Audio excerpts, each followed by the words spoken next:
Now we're looking at a slide of the judgment. The judgment someone seat. has passed on. Right, no, from left, my left-hand side, and your left, going right. There is Annie, that figure right there. On the left? On the left, extreme left. And Annie is coming towards the judgment scene. That is the scale there, and the right between Annie and the next figure, there's a heart, you see there. That is symbolically the heart of the person. In other words, the kneeling figure squats between the person's heart and a feather. The heart is in front of him to the left. Behind him is the feather in the scale, an ostrich feather. The heart has to balance with the feather to prove that the man is speaking the truth. Queen Hatshepsut is one of the few women who were pharaohs. The only woman who ruled as a pharaoh. Other women rule as queen, but she's the only woman to rule as a queen and a king simultaneously. She claimed she was not born of an ordinary person, but she was the daughter of a god and a goddess. And that gave her the right to rule as a king and as a queen. This is what, some sort of a... This is a chapel, a small chapel. And as a matter of fact, it's a chapel of goddess Nut. How do you spell that? N-U-T. Pronounced Nut. Some people write it N-O-U-T. And what is the significance of this? The ceiling? If you look, you would notice goddess Nut's head here, her hands hanging down there, her body comes this way, her foot goes down, and then you see the sun, God Ra, comes as the sun with all its rays, and the rays coming from her, the sun comes out of her vagina, and the rays go over goddess Hathor. Hathor holding the tree of life, and her head is staying on a mountain. Then you see the sun going back in the night as the moon and going back through her body. She takes it back through her mouth. It goes again around her body and comes out through her vagina constantly, because the world never ends. The whole cycle of life then? Yes, sir. World never ends. Revolves around the female. Yes. This is the Nile, unique in many ways. It's the longest river on Earth, the only major tributary flowing to the north. Moreover, the world's first civilization sprang from the people who lived along the Nile some 6,000 years ago. Remnants of those ancient civilizations survive, providing stunning testimony of a magnificent people. For example, the awesome pyramids of Giza in Cairo could only have been built by a people with absolute mastery of engineering, architecture, physics, mathematics, astrology, and a host of other sciences. And this is a Nileometer or Nileometer. My. So you could see the different level as the water darkens around the rim here.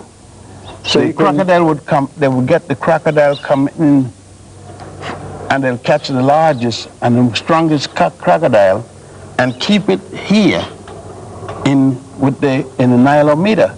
Plus, they will know when the high tide, they will know when the flood is coming down, because this will get higher and higher. And since the rains come in Ethiopia and Uganda around July and August, by September it would come, but they would see it when it's coming because, in advance? Because the water would rise. Oh, this would sort of forecast. Right, and they would also be able to tell the taxes, the taxation based upon the height of the water. Now these are awesome obelisks. Yes? Which is a Greek name, is it not? Yes, it means a needle-like pyramid. In fact, you notice on the top, shapes like a pyramid. And that used to be coated with silver and gold. Really? Yes, they call it electron. What does the shape of the obelisk represent? It represents a tapered penis. Frankly, it goes back to the story of Isis, using the Greek name. Aset would be the Egyptian name. Put in erecting a symbol of her husband's penis, because her husband, Asar, or otherwise called Osiris, was murdered by his brother, Set-Typhon. It was also Aset's brother. That's that story we saw on the wall. Right. With the hippopotamus. Right. And when he was murdered and cut up into 14 pieces, she went and find the pieces symbolically around the wall, but could not find one piece, the penis, because his brother had thrown that piece in the Nile, and the Nile catfish ate it. So she had them built or cut an obelisk to remind those who had persecuted and murdered him of his penis, so that whenever they go, they'll always have to see his penis. Every member of the United States, original Congress, and members of the cabinet of the United States, the first cabinet, was a Mason except one man, Benjamin Franklin, because he was a Quaker. What does that have to do with what we're talking about? The symbols they used for setting up the United States was based upon the Masonic order, which they copied from here, the 22 tablets that were stolen from here by England. They used those tablets and take for instance... And is the pyramid included in some, yes. the obelisk? The pyramid and the money, like you said. And the obelisk? The obelisk, the ever-seen eye, which they call some funny name for it. The pyramid, the sunburst, is symbolic of God, Amun-Ra and Ra. The goddess Ma'at at the Supreme Court building with a scale, only that the scale with Ma'at is level. The scale in the United States is up and down. The Pharaoh was the representative of God for the people. The people's contact with their God was through the Pharaoh. A bad Pharaoh, God looked upon the people as being responsible for him. Well, how did one become a pharaoh? From birthright or from revolution. Overthrowing the current Pharaoh, or you gain it by birthright, or you are a commoner and you marry the daughter of a Pharaoh who has legal rights. So in other words, you inherited from the woman. What was the relationship between the priest and the pharaoh? The priest was, the chief priest was the advisor of the Pharaoh, and the priests were under the domination of the chief priest, not the Pharaoh. They related to the chief priest. So these priests had a lot of power. Yeah, they were the people of knowledge. They advised the aristocrat or the pharaonic system. They were the head of the educational system, which the Greeks call the mystery system.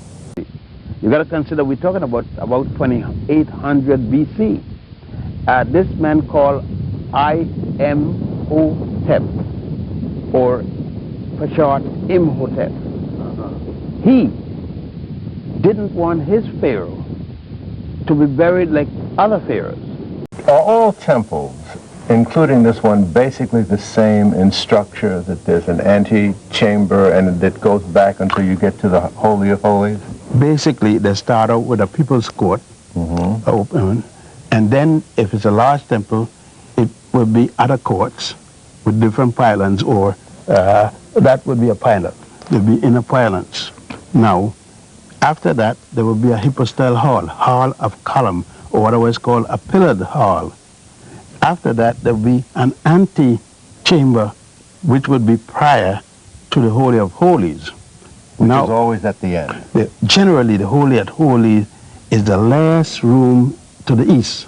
Most of the worship temples are on the east bank. Most of the funerary temples are on the west bank. And the reason for that is Ra rises, God. Ra rises in the morning and comes up in the east. In the night, Ra goes to the next world, go to sleep, and go down in the west.